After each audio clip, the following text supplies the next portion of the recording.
mbura nene itanyitwo kuura ya El-Nino.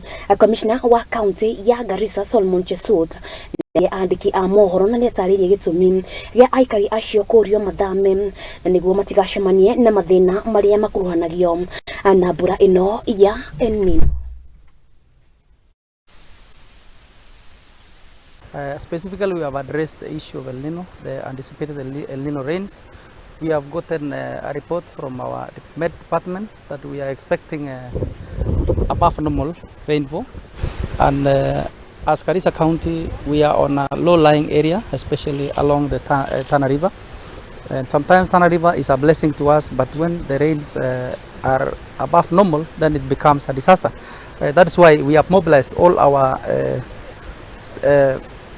stakeholders and donors, over 50 of them. We have sat here today to discuss on the way forward, on being prepared. I want to assure the public that we are prepared as the county government, national government, to respond in case of an emergency. And we have advised the members of the public to move to higher grounds, especially in preparation for the same. As you know, we are expecting an enhanced rains in October, November and December. For that reason, we call all our partners, all stakeholders today.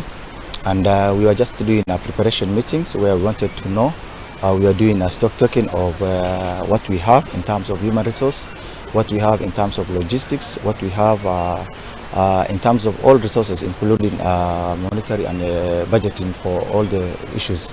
As you know, in Garissa we are lying in the Tana River, and during floods we have large population uprooted, especially displaced persons along the river. Kogenete Minister wa Wega Florence Bore netaririe thirikari iri na mitaratara miru